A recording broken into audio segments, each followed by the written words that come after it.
Greetings from the Women's Ministries Department of the Southern Asia Pacific Division. And these are the highlights of our ministry and mission work.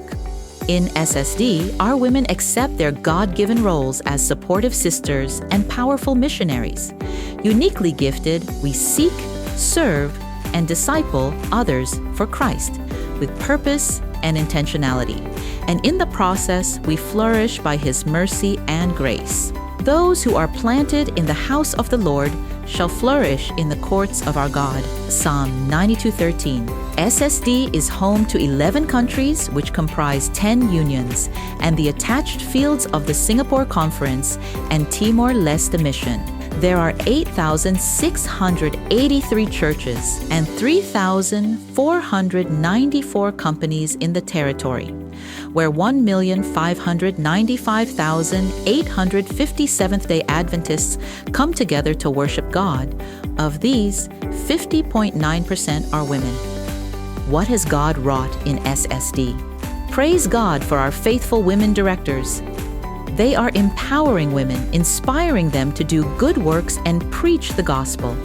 From East Indonesia Union Conference and West Indonesia Union Mission, Central Philippine Union Conference, Southeastern Philippine Union Mission, Southwestern Philippine Union Conference, Northern Luzon Philippine Union Mission, Southern Luzon Philippine Union Mission, Myanmar Union Mission, Malaysia Union Mission, Southeastern Asia Union Mission, Singapore Conference, Timor-Leste Mission, and the Southern Asia Pacific Division. We thank our former women ministries leaders in Sri Lanka, Bangladesh, and Pakistan. They joined the Northern Asia Pacific Division beginning in 2024. Other than spiritual growth and skills development, the annual Women's Ministries events provide a variety of benefits, including emotional support. They also feel a sense of community even with their Adventist sisters globally. Discipleship and understanding God's plan start with drawing closer to Him, building or repairing the altar of the Lord, having a daily place for God in every heart and home, seeing the need for spiritual enrichment. SSD published the Women's Devotional beginning 2021. Thank you, GC Women's Ministries leadership, for assisting us in printing the Women's Devotional. Proceeds of the devotional book raised funds for young girls in church schools and academies. Thank you to the GC Women Ministries for scholarshiping our big sisters as well. Our ministries are guided by Christ's method alone and based on felt needs: illiteracy, abuse, poverty, health risks, workload, lack of mentoring, and leadership training. We celebrate the personal and intentional ministries of Merlin Madarazzo and Jaibi Eva Ogu. Our women embraced learning certification topics with enthusiasm. In many of the unions, graduations were held by the thousands, women supporting other women, standing together, lifting each other up, and spurring one another to do good works. We can accomplish more in ministry and mission work. In many places, women were often the earliest adopters of the gospel in their communities.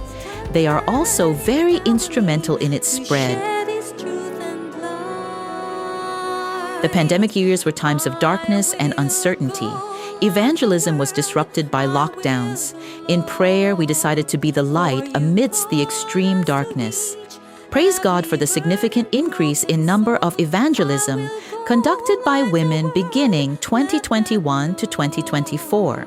Women have proven themselves excellent missionaries, building bridges of friendship, even in resistant people groups. In this report, we acknowledge the empowered women of God who came before us, preparing the way so that women can prominently participate and serve the church.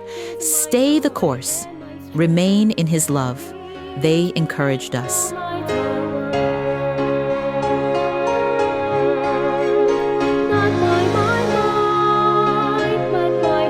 The Flourish Convention has sparked a movement of women who choose well, think well, and live well, inspired by the Spirit.